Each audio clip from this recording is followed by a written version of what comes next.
Yes. It's now 17,350,000. So I thought I knew the answer, so that I understand. Okay. We indeed come in under that, and I don't know bonds well enough. So can we pay whatever was in that column towards our debt service in June?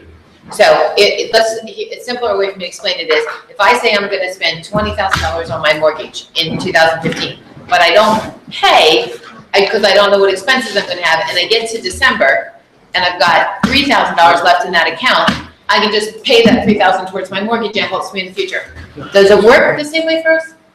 When we talked about the refinancing, and we said we're gonna use about $600,000 from the general fund to contribute to the refinancing, we're doing exactly what you're saying there. Contributing to the bank? Yes. Okay, but that still doesn't answer, if we get to the end of the year and we have spent less in that column, when you look at your budget, in that column, if there's $1,000 sitting there, can we just pay it towards our debt service or no?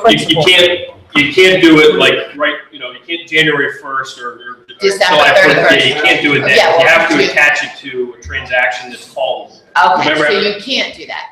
Okay, so I just But the need. 600,000 is my estimate to say, I get that, Yep. but let's say, this past year, we Yep. have money that may go to, we have to vote where it's gonna go Yes. from the 14-15 year. Yep. I don't know if any of that money came out of the column that said debt service, but let's pretend, for round numbers, $1 say million. 30,000 came out of that, because Okay, 30,000. Yep. So I would like to know that, because I'd almost like to have that be put towards debt service, because that's what I planned for, right? I can You tell you how- understand what Yes, exactly what I'm talking at the point, and whatever number we have to distribute, Uh-huh, it can be based on anything you want, but you can tell me a number, 1 million, 2 million, 3 million, and this is what I would do with it. I would move the money out of the general fund, okay, put it in the capital reserve fund. right, The next time we do a refunding put it transaction, in there. I would then take Okay. and move it to Okay. that transaction. But I You can't put do it anything, until but I you have, do it it. after, yeah, okay, Until I have a transaction, I can't do that. okay. Yeah. So the other piece of that then for me is, which is fine, you did this off the 17.3 number. We have philosophically, I know we have to vote each year, but said that we may increase 0.25%. For another 3 or 4 years, yes. Yes, so if we do that, I would, at some point, doesn't have to be tonight, like to know how that, take this column 15, Yep. with how that impacts that column. Yep. So that gets to me to an amount that I either owe or, lets me see where I might actually need extra money from somewhere. Our plans, and I can do that graph, remember the graph that I Yes. show, and you see Yes. a bit, and I'll say this is how much fund balance we need Yeah. to use. Right now, that graph, based on this, would be saying we need $19,200,000 to In these bridge the years, gap where it yes. comes over. Yes, But that will move up every year if we So- keep doing it, and that number will continue to go down. I don't need that information until we do the bond, assuming we do this bond, because you'll have better information, and that's a big bond we're going out for. Yes. But before this school year's over, I personally would like to see it again. I So can Gives a update better this context to column information. 15. as you get towards next year's tax increase, right, it lets you see that. So if we're gonna agree to do the bonds, which we agreed to do the middle schools, we better find the money, so I'm assuming we're gonna do the bonds. It's fine for me to wait, because then we'll have I need it before I vote on a tax or no tax increase next June. That's kind of where I am. And I will present it, Okay, it's gonna be very easy, and it's gonna be the same format you're used to seeing, and it's gonna show you that. these charts for me are very, very good. These are easy to understand. We like to hear that. Sometimes, I don't, maybe you always presented them and it just took me 8 years to figure them out, but I completely understand these, so I appreciate it. And so to that point, so if there's another tax increase, throughout this plan, or we do better than we're projecting here, and this also does not include other future refinancings. There's going to be more call dates kind of going out in the future. Again, and the cash that's left over, that money can all be used to downsize the last Right. borrowing. It can be Right. used to pay Exactly. more, it will be an evolving plan, I guess is my point. Yes, Okay. that's good. Only thing I'm cautious with is interest rates could go up too, and it could go the That's, other way. yeah, that's I absolutely just true. don't, We're used to them This going is down good. over the last 6 years, and at some point you think they're. after 4 years of these finances, who knows what's gonna happen. Well, the timing of our biggest borrowing. looks to be. It's That was well, always the that's- thing, it's getting so much better when and- the interest rates are low. And that's a good reason not to use the cash up front. We need to have one conversation at the table because of the recording. Sorry. We were having one conversation. To Bob's point, the rates could go up, yeah, absolutely. So That's exactly again, what we were saying. keeping the cash and, kind of using it, a la carte here as we see how the plan evolves, is certainly a good. Well, that's- strategy. Certainly for the steps 3, 4, and 5, that's a little more, we can manage, we can also control projects. And it's a lot smaller. Exactly, but we can control, we may make different decisions. Those decisions may be in smaller pieces. Right. I have a question, sir. I have a list here that I printed out on this district website, and unfortunately, it's a year old, but maybe some of these have been retired. But how can the district take advantage of today's low interest rate environment? It ain't gonna get any better. With some of these issues, I see the issue of 2006A, 2010s, the ones 11 and 14, they're really high. Unless they've been refinanced, or they can't be. 2006 is the ones that's gonna be refinanced. Okay, that's a 4.5. The 10s we've refinanced. The 10s have already been done. There's one at 11 for 4%. There's ones in 14. The largest chunks of them are the highest rate, the one in 14, No, well, that's a good question. I guess, 5%. right, the short answer is each bond issue is issued with a call date. Right. So you have to get, Oh, I understand that, to yeah. the call date in order to. I was wondering if these bonds were in a position to be retired. But not yet, no. Each year we've been kind of taking out the bonds that Right. were callable Right. that year. So- Yeah, right. But you could still put them out to bid. Well, Right. no, actually, Because they're not callable. Yeah, some of them you can't, you have to You wait can't? until you're within the call date. Different types of bonds. Well, that's, you can't return, you can't call them in, so that you can put them out, that would be new money. And you couldn't use that money to retire the money that's out there. At 5%? You couldn't retire it if it's not callable at this point in time. How far away is that one, the 2014 C? Because that's a lot. Yeah, that one's actually non-callable. Yeah. There's only about 2 or 3 Yeah, years left. because it seems that, not being privy to everything that goes on, that these things are cherry picked sometimes at a point where you can always save money. And some of them are let go beyond the date that they could be refinanced where you can save some dough. I mean, right now, I think everybody here would agree that rates are going up. That we're not going to see rates any lower. And surprisingly enough, the 10 years churned back 20, 30 basis points from where it was a few weeks ago. I don't know if it'll be down or not, but it would be a real savings to the district to retire some of these ASAP, Yeah, I want to touch base on what Mark said before. For the 60 million issue, you said that the cost to the district is 105 million, but it's really 45 million. The true cost. The interest expense is 45 million. Oh, right, yeah, because you're borrowing 60. Right, right. The total debt service, I think, was what Mark meant, is the 105. Right, the way it came across, I don't know if this is still. Oh, no, because you gotta pay the principal back too, you don't get to keep principal. Right. But that's us, that's money that we got in with, that we could just, put it back and just turn it so it's, as a payment. So the cost to us is really 45 million. That's true, that's true. But so what I'm trying to focus on is the real cost to the district over time of the buildings, right? Because the initial costs are, Holland is 53,321,802, Newtown Middle is 58,582,310, for 111,904,112. I don't see the carry down of the $20 million, 2016 refunding. Nicely put the 105 at the bottom of column 12, and 48 for the 30 million new money at column 13. But I don't see the carry down what the total cost of the 20 million is. Can you help me with that? So that's the refinancing, is that? No, he's talking about the 21 million that we already have in the coffers, so that would be Oh, looking at What type of the costs? series of 15, series B of 14. If you go back to page 2. So if you go to page 2, I think we said that It was the 13As, 14Ds, and 15, so Yeah. 13As is column 10, Too skinny for kids. 14Ds is column 15, and the 15s is That's what I missed. column 17. So those would be All right, the so, three that you issued. so it would be an extra 12,651,553, 12,513,915, and 13,941,168. Right. So we have to add those three to the 153 that we already have. Plus, there's been debt service paid on these already, that isn't included. Yeah, that's not included. You see what I mean? So you're trying to focus on just the bonds that were borrowed I'm trying for to these figure out the two. real cost of the life. For these two of the bills. loan, right, the bonds for these two schools.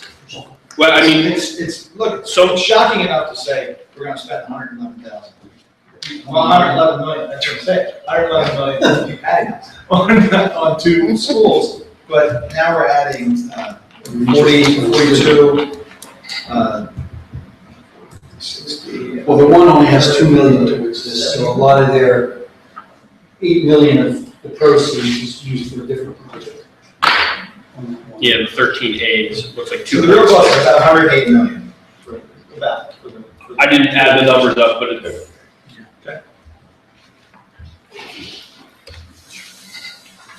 I'm not saying it's good, bad, or indifferent, I just want to have a handle on that number.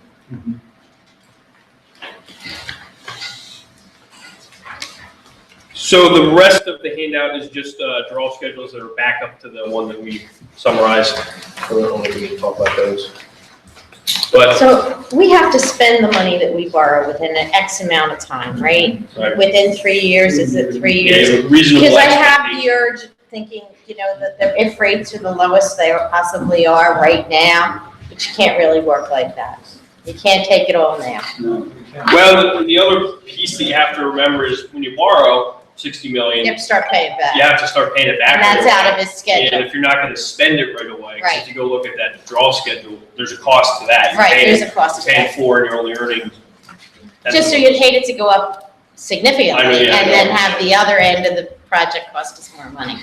So it's just, I just added up, it's 192. You're adding what you can, 880,000. There's a lot of it's out. But it depends, they will, they have this, but if they're not qualified, you can't refinance them. They're telling me the What's she truth. doing? They're telling me the truth. You might not believe them. No. They work with this stuff. All right, Bob, where do we go from here with this? We will report back, and I will let you know as the year goes on. The earliest we do this is December 17th to go over this, and as we get closer, you'll be notified of what's going on.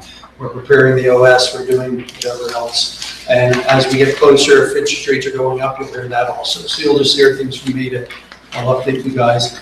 Wendy, if you want me to do that whole presentation before that, or during that meeting, or the first meeting in December, to say, here you go, and we can look at it. I think it's most relevant after we borrow the 60 million. Personally, I don't know what anyone else thinks. Okay. I would like to see a breakdown of the cost of our, like Rick had mentioned. The hard costs of what. For the 60 million. For each, I'd like to see that for each bond. Yeah, we'll show for both. I mean, it's all well and good to say these are net costs, but I really want to see what we're paying you guys. Sure. And everybody involved. Yeah. Right? Well, That's that's the only one, way to properly evaluate our advisors and bond counsel and everybody involved. well, that was one thing that was different the last time we put this forward, or put an issue like this forward. Previously, we had done them as individual issues and paid fees on each. And last time, the fees were consolidated as one issue, even though we had three. So Or were they consolidated as one, or were they reduced? they were reduced and consolidated as one. Last time we did it, they were reduced, Yeah. So we did this year we did a 3-step plan, correct, right? And I got proposals for all 3 steps. at one time, right? As compared to last time, it kept going back to the board each time Oh, okay. for approval. I think I've been pretty tough on these, well, PFM, the bond council and everything. I mean, we went out and we got new bond council for Correct. reduced, so we're doing well with our fee structure. But we don't know that if it's not disclosed. Oh, So we don't know that. yeah. All right, I'm going to just take a point of order here and by way of explanation. My son was monitoring at home, and that's why we found out there was no audio. And so that's what we were struggling with. So the Edulog presentation was not captured. The video was. I captured most of the PFM presentation, and I'll hand over the audio to Matt to try and sync up or do something with that. That's what we'll do with it. And we're live now. The problem was a mechanical one. Somehow someone had unplugged the microphone, so that when Matt was working with it, it wasn't plugged in. He wasn't getting the audio for the room. It's up now, and the audio sounds good, and we'll continue from there. Hi, Nat. Sorry, guys. The next issue is the Middle Bucks Institute of Technology bond refinancing. And this is something that there is a motion on the agenda for next week for the board to consent to this refinancing. So I'm going to make a long story short, and the refinancing is a much smaller issue than ours. Savings might be around $360,000 to $400,000. And you know, the way we take the savings over the period of time to structure our debt differently, they are planning to take the savings in the first year and use that for capital projects. They have some roof projects, there's some HVAC projects and things like this. I have a list of the projects. The projects seem much higher than what this amount's going to be, but the concept is do the refinancing, take the savings, and rather than the districts ask for more money for capital projects, put this towards the capital projects. So that's what is being proposed. We have this presentation that's very similar to the one Zach gave us. This presentation really shows the operating committee comparing the cost of a bond issue to a cost of bank financing. So they're going out for a bank loan to pay off your bonds. And what this shows is that the bond refinancing is less expensive. So that would be the way you go rather than a bank loan. So I just want to tell you what this document shows. I gave it to everybody. I know Mark had some questions on it, and all that. Zach is here and can answer any of the questions regarding the analysis that's here. Yeah. So we can spend as much time or as little time on this as you like. So when things like this happen there, how is that divided? Like it's all proportioned to how descending schools are? For capital needs and debt service, it's not based on the number of kids we sell. So it's Send. Wow, that'll sound really good on audio. That's a whole new fundraising process. I don't know if anything to do with that. There you It has to do go. with- Based on He the just proportionate dumped you in the market river. share of real estate to the other sending districts. So our market value of our taxable real estate is one number, Central Bucks is one number, New Hope Soulberry is one number, Centennial is one number. So we pay a proportionate share based on what percentage of the total And is what is our ours. percentage of it? It's in the budget book. If you look at the top of this, it says VOTEC School Authority. That's a different entity than an entity. So that this is the entity that was created to create the capital infrastructure in Manatee in 1965 or something. And so it's the thing that can issue bonds. NBIT that we sit on can't issue bonds. So this is the authority. It's a different kind of thing. But we And still so have. who sits on that? We approve it. Nobody sits on the council though, right? Nobody sits on the executive council. We learned that there's a founding member still on the board. Yeah, but we have to approve this transaction, but it's not us, it's This is a revenue bond issue. We do all general obligation bond issues. So our revenue that we pay the VOTEC is actually backing these bonds as opposed to, our bonds are general taxing authority. These bonds are based on the revenue that we're going to give the VOTEC. So it's very different. These bonds cost a little more than Council Rock bonds. Well, that's interesting. I didn't even pick up on that. And Oh, the, you agree with that? So, well, there's been a shift in the market to revenue bonds and general obligation bonds, right? In the Right. last 3 to 5 years. So is that a true statement that's costing us money? Typically, these still will, I mean, there's different kinds of revenue bonds, I mean, there's like water and sewer revenue bonds. Sometimes those can be viewed, yeah, or golf course revenue bonds, those are clearly viewed in two different, lights from investors, but. But I think, being that the taxing authorities are the ones basically sending the revenue, what kind of premium are you putting on this? Well, the issue could be when you go to like something like Detroit, okay, and with the general obligation pledge, there's a lot more people in line when something like that goes to fund. Whereas when you're talking about sewer and water authority, they expect those people to still be paying their bills, and those bills are simply for O&M and debt service. There's just kind of like less layers of creditors involved. And that's kind of coming, that's all getting pushed out now. Yeah, that was not the view, 5 years ago. The view 5 years ago was that, certainly GOs were better. I mean, a Council Rock GO bond is, as we see each time we have an auction, very well remarkable. And that begs the question, which is, if you were in a condominium or a co-op, there are two ways those things are funded. Either the co-op takes financing of itself, and that's what this is, and then everybody pays that back a little bit in their monthly contribution.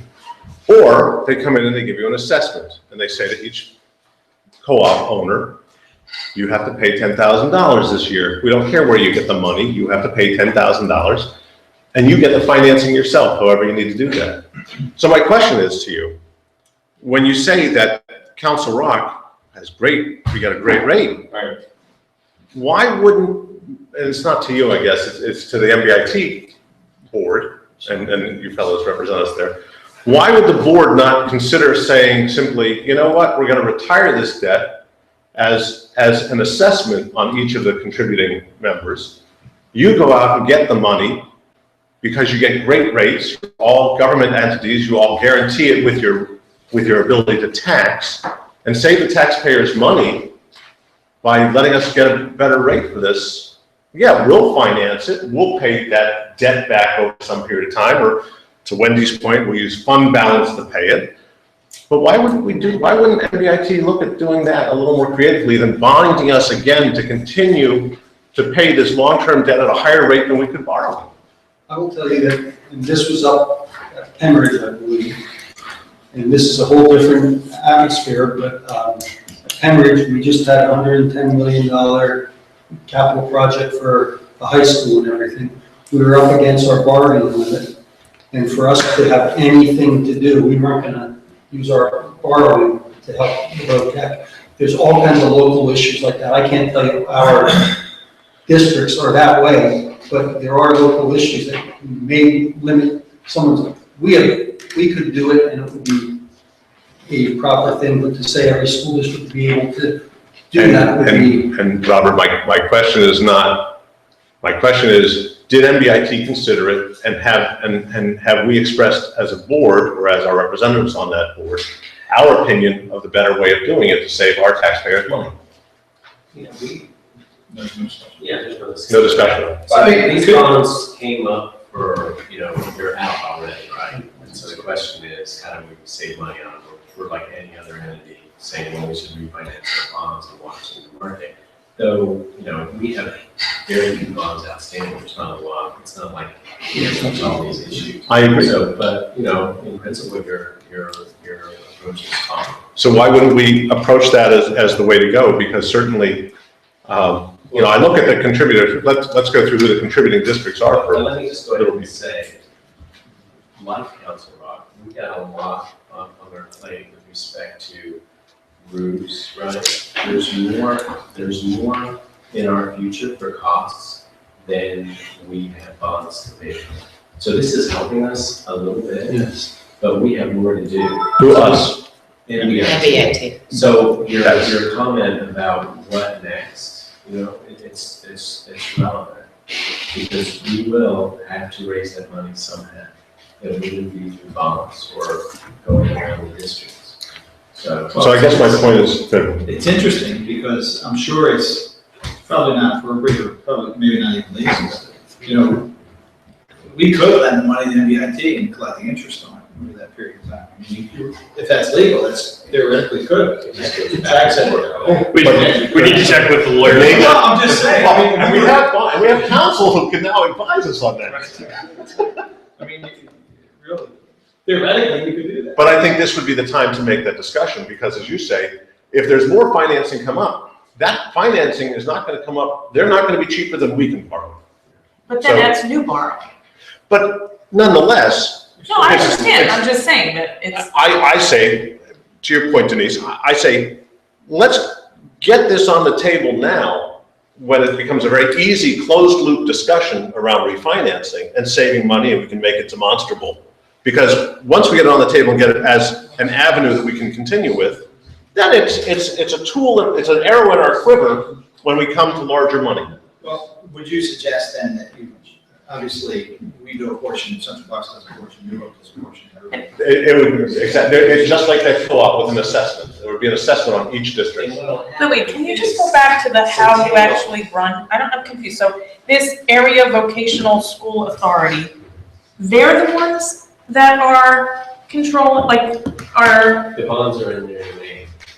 so when they it's a come to chartered you, entity that was created at the foundation of MBIT by the districts coming together. It's a financing authority, it's not an operating authority. All it does is, it's the conduit to issue the bonds. Because. Is it not the same board? no, that's what they said, it's a That's- different that's- one. So I that don't Or think board they there's- make I don't a think there's backup to any- keep the any money shared safe. members at all. So that board is presenting to you? They do it through the business manager. They don't present it. I mean, one thing we'd have to think about is if you're gonna do, like, you know, if each district's gonna do its own separate piece of this to retire their portion, if you do 4 separate loans, there's gonna be 4 separate sets of costs, which, I mean, this, if you look at page 3, the total interest on this bond is $1 million, which, I mean, it sounds like a lot, but in the scheme of things, it's not really that much. If you end up having a separate set of costs for all 4, you know, separate, it might eat up the savings. I would like to look at it from a perspective of what does it cost us, because we happen to have fund Right. balance. And we could retire our portion of this with fund balance. You know what, when I first got it, there was discussion, because I think Central Bucks wanted to retire some, that, and. Central Bucks and us are going to be the ones that want to do that. Centennial will be the one that does that because they send more kids than anybody else, and they won't have to keep on the cash. So it'll be this tension. Well, so, I mean, that's different. What you're saying now is different than what we were talking about before. If you want to use fund balance to take out your 20% share or whatever the right number, I don't know what the number is, but you have some share of this debt, right? I mean, I think that's Well, something. it's through the authority, so it's not a portion. You know, because every year enrollment changes, so there would be no formula where you could say that's your share of the debt. I That's not- don't think the apportionment goes by, and I was trying to listen as I stepped over. I don't think the apportionment goes by student population. The No, of course, I apportionment, send it, how many you send. No, no, it doesn't. The apportionment goes by tax property values within the community. It's your tax base. I mean, are we talking about what we send to every year? No, we're talking about how much our contribution to this debt would be. It's established by our ratio of the proportion of the taxability of all sending districts. Our proportion of that taxability is what calculates this. So it's not dependent upon their sending students. If we send 1, our ratio would be the same as if we sent 90% of them. But I'm confused because these bonds are issued to the authority, so the debt is the authority's debt. It's not apportioned in this way, is it? I mean, it's, the revenue that goes into the VOTEC is determined based on our proportionate market value of our real estate. For capital costs, that's what happens. I'm trying to bring it up because I have it in our budget to show you how it's calculated. Right. But we paid $400,000 is the number, I think at 430,000 or something like that. And it's based on their proportionate Property values. There's three different line items, just like the operating, that's proportioned by student, there's the authority, which is a different thing, and there's this capital item. So has the board, MBIT board, brought up changing this structure in any way? Is there any ability of that board to vote together to change so that you can manage your own finances as opposed to having to go through this board?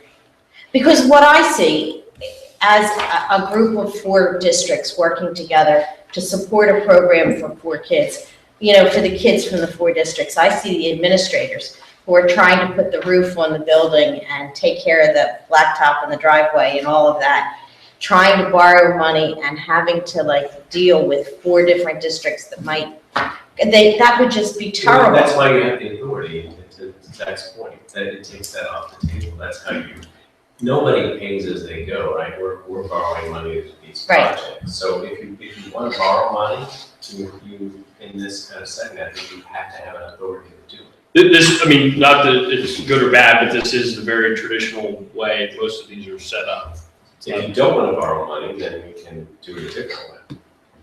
We can- There's a component that has to be borrowed, I know. but it's interesting. It is, and to Patty's point, I think you're talking about the executive council taking over Yeah. the authority. That's it. I don't know if that's legal. Do you think So we that have- would that be worse for the, I mean, IU doesn't have an authority. If we want to put on a new roof, we borrow the money for the roof. But you don't issue bonds. probably. No. Right. That's the thing. So MBIT, I'm sure, could probably borrow money, but they can't issue, they can't be an issuing authority. I don't know. So At I some don't- point, we must have issued bonds to buy a building or, maybe you can. Well, yeah, I use can, they Yes, do, it. yes, we do that. It's not common and it's, MBIT as a component, as a constituent organization, though, doesn't have taxing authority, which is what the crux it's of this just a issue pledge is. of the member districts. I'll tell you. I That's why it goes back to being a revenue bond issue, not a general obligation bond issue, because there's really no entity there that has that general obligation, right? Does that make sense? Right, yeah, there's, like you said, there's no taxing power. The IU's differently, legally set up very different than a VOTEC. A VOTEC, we have the jointure where it's the agreement, we agree to do all the Right, things. The together. IU is not No, jointly We're a pass-through operated and like services. the VOTEC is, so it's a whole Right. different legal setup. So the challenge confronting us with this is the MBIT is looking to have this come before us as an issue. Help us. We all have both, every sending school. Just a consenting vote, it's a resolution that just consents to allowing them to do this, to say. But it's past your board, No, It it's, is- no, so it doesn't even, we were just advised of it last week. It was just It would come, it has to go to the districts when it comes It back. goes to each school. I don't even know if it comes to us for a vote. I don't- They can't obligate us, they can't obligate us. Right, so I think. It has to come back I to think Us, MBIT. I don't know if, and again, this is why I don't know if the MBIT executive council votes on this or not, honestly. Each, the way I understand it, each board will, approve to move forward with this. And then, The council, the authority the authority. no, each school board will have to approve in order for the authority to then move forward with. But the county, the executive council for MBIT doesn't have any. Right, I think it's the middle bucks area of VOTEC. So for me, at this point, without the authority answering the question about allowing us to pay it as a one-time fee, as an assessment, if you will, on the district, as a school district, as a constituent of the organization, I'd be declining to vote for this at this point until I understand their No, rationale. what that means is we're gonna just pay the higher interest rate and not be able to do these capital projects. That's all. No, what it means is that they're going to reconsider what they're doing, either answer our question about maybe that's a better idea, or tell us why it's not a better idea, and possibly come back to us and say, we would need it from you, X thousands or millions of dollars. I think the timing of that is in the future projects, not this. Well, then it will pass with my negative vote, but that's fine. Yeah, I'd like to hear the answer to that question too, because I'd rather not incur the interest costs if we don't have to. Right? if we have an ability to wire money over there and have it retire this debt for our portion, maybe Central Bucks and New Hope can, and Centennial floats their portion, I'm okay with it. I will tell you, Central Bucks and New Hope Solberry have adopted the consenting resolution already. I have that email from yesterday from Rob Delaney. Act in haste and repent will be sure. What? So, but if you wanted to have that conversation, it's not a conversation to have at MIT, it's a conversation to have. I think the business managers need to get together and hear this It's probably discussion. everybody. Because I'm gonna hear why people can't do it and things. Because when I was first here, I remember getting a phone call about something like this, because Central Bucks wanted to do something. And I was not in a position here to come to the board and start telling you all these wild things with the VOTEC. So I just said no to it, and I'm afraid that it's good for us, but if we don't get everyone on board, they're It's not not gonna good do for it. It's the a partial transaction just for us and not for others. So to that point, if it's good for all, I'm good with it. I'm good with doing it a new way. If it's gonna put another district in harm's way, I want the VOTEC to survive. I want it to be an option for our kids, and I'm willing to support this to do that. I don't think it put any district in harm's way, I don't think it's a risk to both sides. It's either paying it off or floating the bond, that's what it comes down to. If a district can't float a bond because they're at the maximum level and they don't have a fund balance to pay it off, that's harm's way. Wendy, For me. I don't disagree. My point is, these are different times than they have been, and we can think differently about this. And I I'm don't good have for any the evidence conversation, anybody that's has. the point. That's, Yeah. so it may I'm be a good for little the timing conversation, issue, and but if it works. I want to have that knowledge. But I don't want the VOTEC not to be able to get the new roof it needs. As well. Because I can pay it out of my fund balance and Centennial has no way to get money.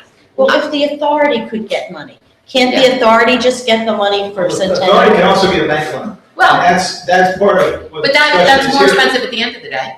I don't know that, because the math is really confusing. So I looked at this, and this is what I need clarification on, because nothing seems to balance here. Well, then that's a different story. I took the words of, that were said, that the bank loan costs more. So if the bank loan costs more, I'm just saying, I don't want to be something good for Council Rock, but ultimately the taxpayers in another district have to pay 3 times as much. I'm good to be a little, we're all in this together, but I think it's a valid conversation to have at the same time. Does it erode or eliminate the revenue option because we're paying, if we had a discussion about paying it upfront? Does it no longer become a revenue issue? So if the district was gonna pay its portion, and I'm guessing it sounds like 2 of the 4 have already approved it, they would end up doing this transaction with 2 of the. So I guess we're contributing from the general fund, like we're doing with our transactions, Council Rock would now contribute our portion and they would do less of this bond issue. Right, then we are not sending in any revenue, this is a revenue issue, so my question is, we can do that because we have general obligation issues, right? So, Well, they still have the revenue pledge of the other 3 member districts in theory. Again, some of this would definitely need to be run by. They'd have to sort that out to pay that, to pay I that agree, bill. exactly. Because I when we would send not- our money all in, they would have to pull out just the portion that we don't have to pay. And not each year, each day, for what interest we've had to pay would be, I just think that would be a really cumbersome, I still like the idea, let's just. And the other part about that, I think it's probably all or nothing. Meaning, because I think that if we tried and the other school district that can't put up the money straight away, the other thing would have to be there is a hold harmless, because we would certainly want that there's no claim on us if the other 2 districts don't make their payments, because it is held as an entity, and we're still part of the entity. Yes. Well, Okay, so what happens if Centennial falls? What if Centennial can't pay their share? How's that work? Or if we can't pay our share, let's not pick on Centennial. But if we can't pay our share, and what's the effect on? I'd have to see what what I'm not totally. There's a real risk to that. We all know, we're pension obligations and all these things. I'm not sure if it would fall to the other member districts, or if. Not sure if it's just stock or the limited investors just liability get- or what the story is on it. Yeah, exactly. If the investors just get paid less, that portion of I'm not sure. Because there's less revenue, so it could be. Yeah, there's that might step in. I mean, there's certainly layers of things that would, There's safeguards against that. yeah. So you're gonna bring this to us at our next meeting? Yeah. Don't be surprised.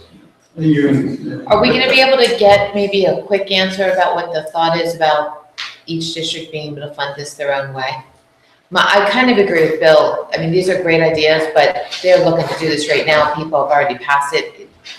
I can call and see if I can get together with all the business administrators and talk to them. As long as they're available, I can try to do that. That would be useful. Okay. And, and you can get some general perspective about like future projects. Yeah. You know, I'll get answer. Yeah.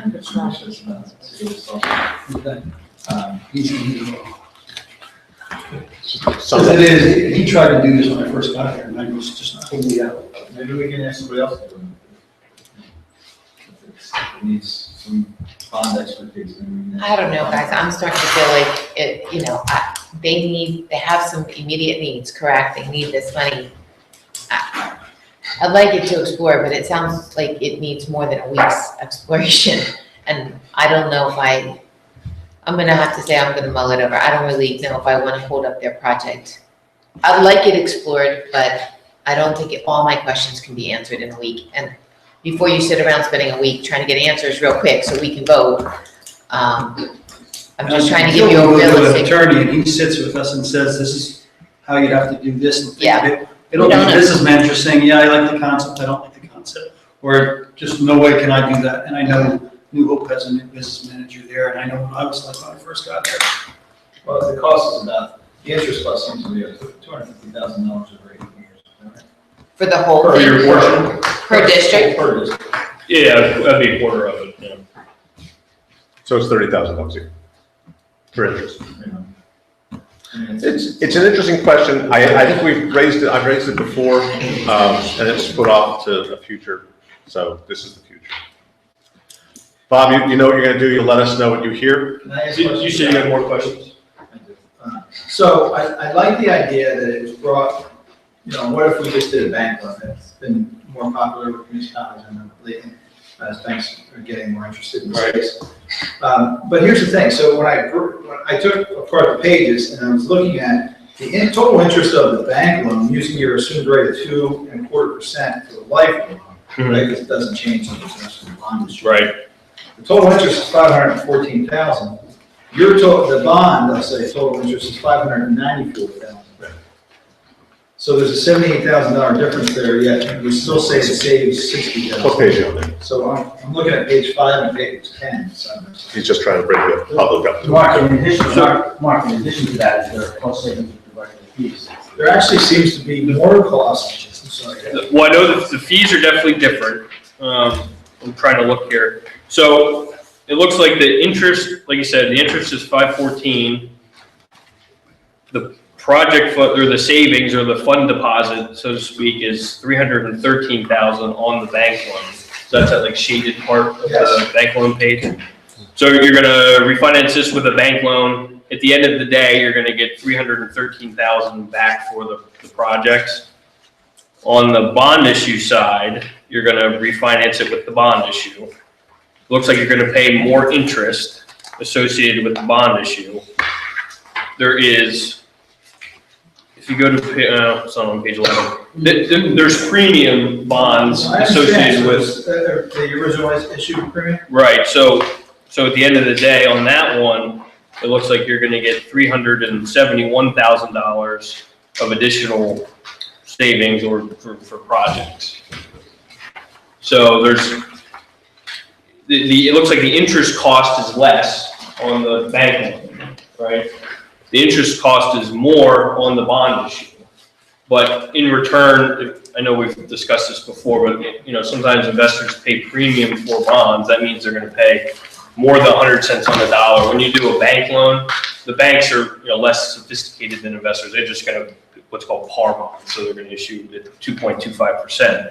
So you're actually gonna receive more proceeds back through the bond issue route in this scenario.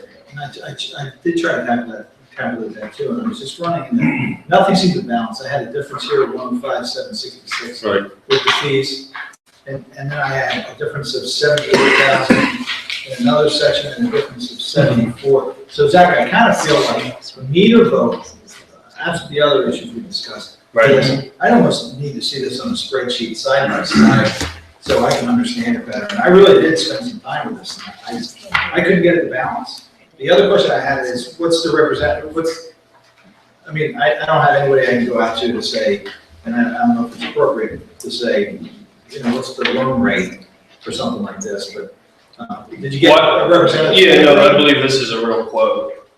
Of just one bank, did you get 3 banks? I think this is the best quote that we received. I don't recall. I'd like some clarity, I'd like some clarity on that too, just to Okay. see, you know, because we really would want to make sure it's the lowest quote. Oh, yeah, well, there'd be no reason to take the highest quote. I mean, I sometimes, understand. I'd like to see this. Right? Okay. So it'd be nice to see if it was First National Bank, whatever Right. this says, and get those, see what those numbers are. Can I try to just show you one thing? Yeah. Maybe, if you go to the sources and uses, page 6 and page 11. And if you look at the sources, you'll see the bonds, or the bank loan is $5,888,000. Right. Page 6, And the bonds are 5 million. Page 6.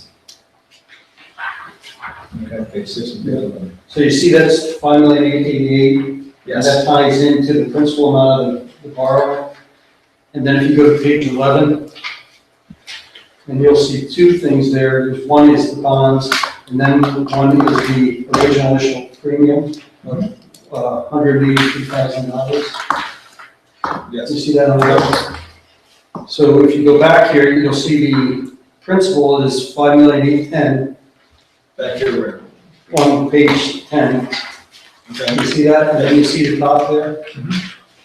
Well, that original interest issued principal, sorry about that, the 183,000 could really be subtracted off the interest that you paid on page 10, the 594,000. You see that? Because all we're doing is paying back the premium that we received. Well, but the principal of the bonds can be different. Well, the principal, well, they did that because the original issue premium has given you more money, so they didn't need to issue as many bonds. Okay, but go back to, borrowing. because the amount that we're refunding is exactly the same. Okay, so I'm sure there's a good answer for this. For me to vote for it, and maybe it's a waste of your time because you may have the rest of the votes. I just kind of like to see it laid out on a spreadsheet, Yeah, that's rather than trying to scramble around. Okay?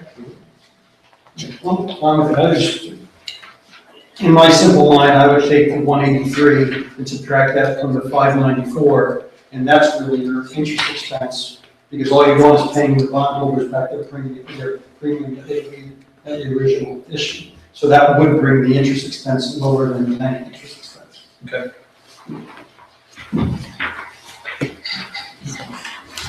Any other questions? Just one more on that, I'm sorry, everybody. But if you can just define for me what the structuring agent is on the bank deal and why there's, I think that was from the bank side, not on the bond side. Oh, And why that's. so, yeah, for the authority, they do their borrowings different than we do with the district. So we go out and bid the competitive internet auction, which everyone I think is familiar with at this point. The authority has an underwriter who's part of the financing team. Rather than each time they do it, they just have them as part of the team. And that is Benny and Scattergood.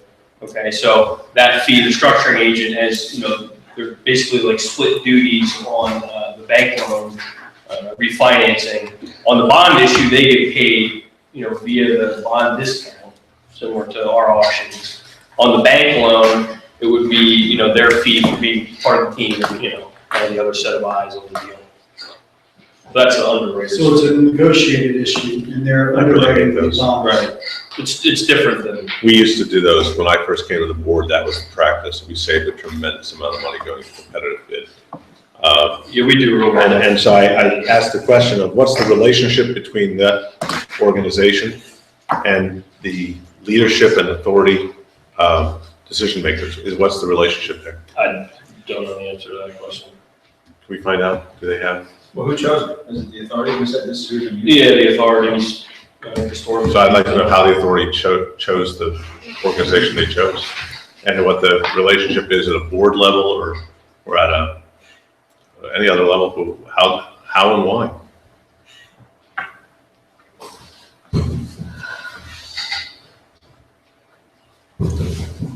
Because suddenly that may become very clear why we're doing loans and not paying out of available Paying funds. cash. Yeah. Somebody wouldn't get paid. That organization wouldn't make any money if we did it. Nice.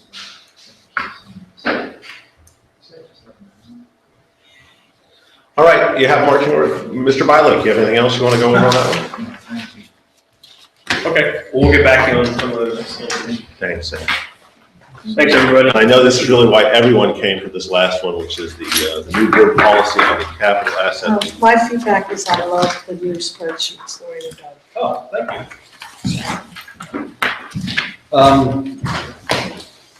I have given this out to you before. This is the capital asset policy. And the last time I gave it out, I was asked to see what PSBA's policy was, and I want you to just look at it. PSBA's is much more general and really just gives discretion to the administration to handle these issues. Mine's very specific, telling you what our materiality threshold is and what we're capitalizing, what we're not capitalizing. I just need direction from you guys to say, Bob, I'm more comfortable with a more specific policy as opposed to the general policy. But if you say, Bob, all we want is the PSBA, Is this yours? Or One that says PS's? PSBA. yeah, this one is mine, and then PSBA Okay, is there. thank you. And then what I just want to do, I know Rick, I don't know where he went. This phone. Rick has some words that he wants to change in my policy, which he's going to send to me. And I will have that done before we put this for the first reading, if you allow me to do that. But I want feedback to say, yes, first reading, no, Bob, we want you to go to the PSBA policy, we like that better. This policy, in my mind, is stronger for me because, and it lets you guys know exactly what I'm doing as opposed to the more general policy. This is it, this is what. Is there any independent review as far as compliance with GASB 34? I've already given that to our auditors, and they've given me a lesson. Was there, What? when you're. Yes. District. So you have not made, the only, I would ask you to include the authorities. Yeah, I did, I hope I did. The what? You know what? It's the wrong copy. It is. I do have authority here. GASB 34, I Oh, have, you added that. I have the section number. There it is. school So code. no, on the Yes. display and on the I have web. no idea how On this the one web, got printed. it's that. So, I mean, that's, you Is there haven't any made other difference? substantive changes to this. No, Is there any other difference between what's on the screen and no, here? that is it. And you will have that for the first reading, plus Rick has some changes that will Up and be down. better wording, more appropriate legal language.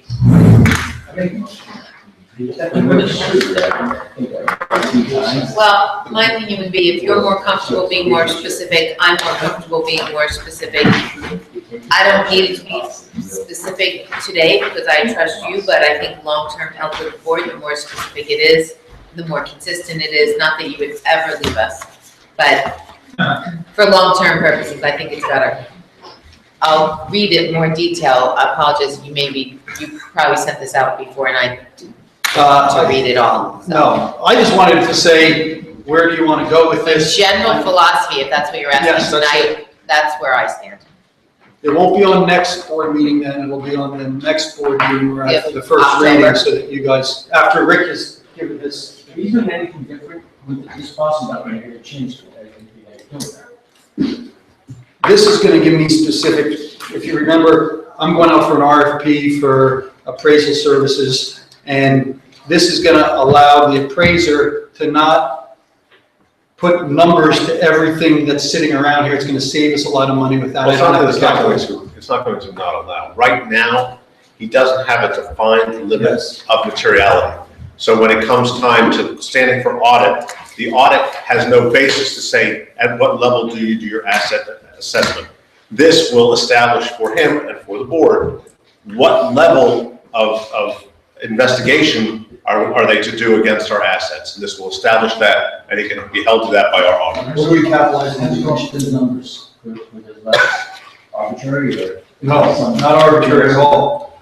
What I want to do is make sure, and the auditors want to make sure I have all the vehicles that we own that are going to be inventory depreciated. So that's one of the numbers. I did not want to have every laptop, computer depreciated and everything, although critical control, we still have inventory of those assets, but they're not being capitalized, depreciated when they go out of service, and then I have to take them out of service. And if we don't have the procedures or the staff to do all those little type of things, so the cost benefit is just not there. And the expectation that you would think it was there, I've been telling you that it isn't there. So there's critical control inventory, but there's not accounting inventory at that level. You don't capitalize those type of things. Rick, this was not a finding. This was certainly not a finding by the auditor. It was an observation by the auditor at our most recent, when they came, what was that, back in like May or something, or June? They came. Yeah, it was a while ago. So he presented here, the auditor did, spoke about it, and also gave advice from his perspective, the auditor's perspective, of what common practice is around materiality, and balancing caution, risk, and effort. And these were the numbers in this order that he had suggested at that meeting. So I missed the authority, so you're saying that's the authority you're going to put? Yes. So there's a second. What I had said in email before is the school code states that. There's another, if you move that up or down, Okay. it's probably up. It's in there, right there. Okay, great. And then I forget, it's been so long since I read, I can't remember what else I said. I think my recommendation is that you write it in a way that future business administrator would like, oh yeah, I get it. And does it beat that? It's not really written for us. It's written. I guess you could say it's written for an accountant. This is not something that I started myself. I did change things on it, but Exeter Township School District, this is their policy, except I've indicated different things, what I felt was better, but this is something that's documented on the district. So there's nothing fluff from your perspective, there's not much fluff in here. No, I think this is very succinct and tells you what I'm gonna do with this and that. Why use that district as a template? Like what drove you there? Ernie, I forget Ernie's last name, but I used to be really involved in the accounting committee at Pasco. He was on the accounting committee at Pasco. He was really into this stuff. So he's a district that I would say, I want to look and see what they're doing.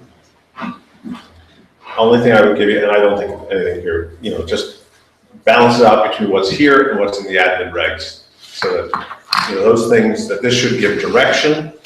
And I agree with the limits of authority here. If there's anything that's direction to the point of, how do you actually do it, direction, let's include those in the administrative regs so that you can make those up to date. You update those, you and Bob, Dr. Fraser, update those without board approval, but that'll keep you on the straight. Jerry, if there's something you see. Nothing comes to mind that. Because I'd rather, if I'm gonna go off on a tangent and change this because I think you want something, It's not I'm job. probably not gonna change what you think I should have. No, I don't see anything. Okay? Issues, questions? All right, that was our agenda. I'm gonna kind of go out of order here because the fella came specifically with one concept and he sat through this all. It was interesting.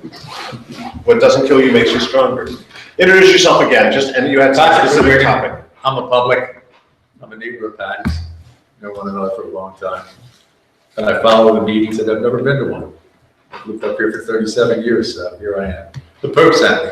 You sit at home and criticize through emails, go over there and see if you can help these people. So, now I was intrigued by the meeting the other night where there was a contract awarded for consulting services for, I believe is it the district's cash, Bob? Yes. Is that what it is? Okay, and what intrigued me was, well, I've worked with this stuff for many years, like over 40. And that the number of proposals that you send out and you got responses from, nobody has any level of expertise in any of this. And there's a reason for that. Did you go to your bank? Did I go to our bank? We use TD Bank. Yeah. And Mark probably knows something about it, but the short-term cash management platforms are not really investment platforms per se. They're banking functions. Not all the banks have sophisticated enough platforms. I've worked on some pretty big ones recently, Bank of Tokyo's, AT&T's. I mean, they're flushing hundreds of billions of dollars a year in cash and placing them in instruments that have to stay fairly liquid, but there's so much of it there that they just keep churning it over again and over again and over again. But the type of firms that I think you went out to, and I'm just guessing here, and correct me if I'm wrong, are, retirement planners, wealth management, estate planners, and they wouldn't have the level of expertise that a good banking platform would have for, your money market mutual funds, block auction rate assets and securities, commercial paper, other kinds of short-term liquid funds. And what it really boils down to is the platform and the software that they have does a really good analysis of your cash flow needs because, it's cash in and cash out. You got payroll to make and your health insurance claims to pay, that kind of thing. And I don't think you'll find it's really technical and it's risky. There's interest rate risk and credit risk, liquidity risk, and duration risk on this.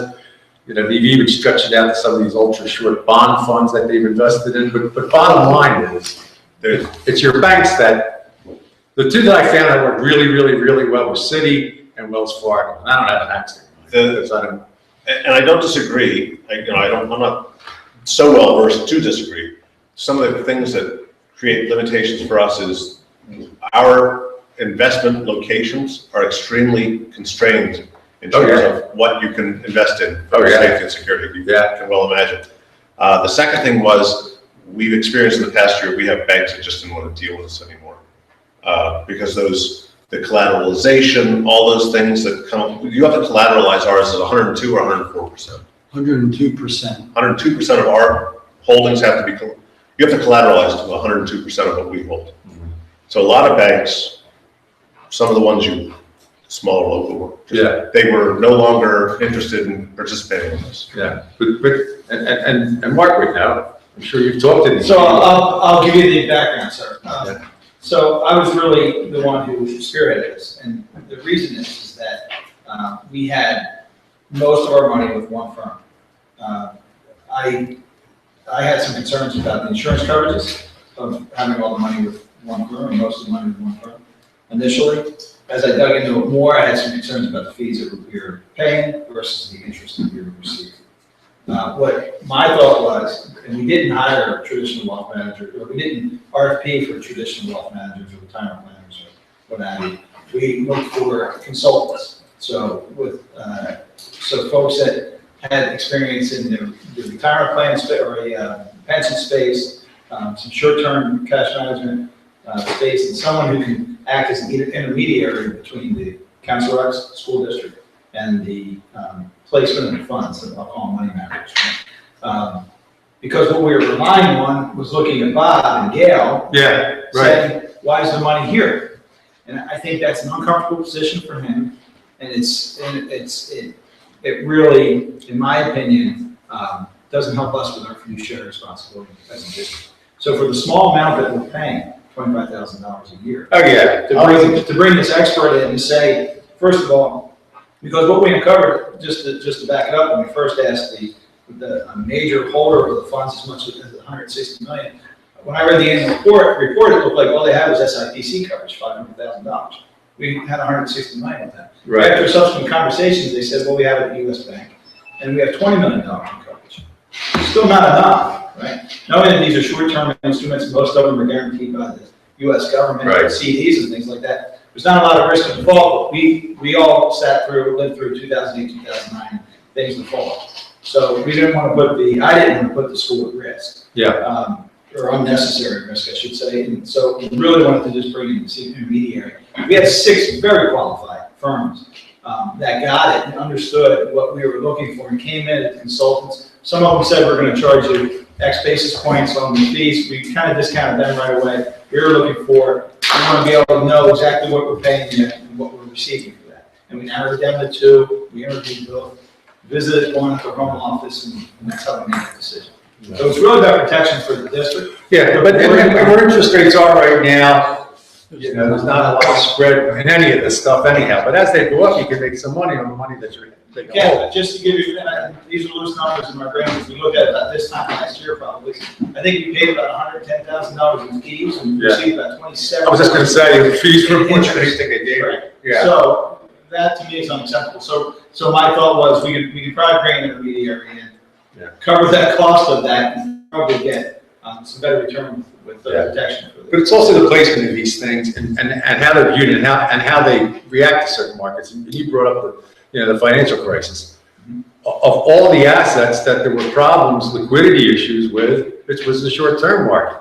These auction rates were a $300 billion market, and people thought that they wouldn't get their money out. They're long-term debt, but it's refinanced every 7 or 14 days through what they call a Dutch auction, and the market froze.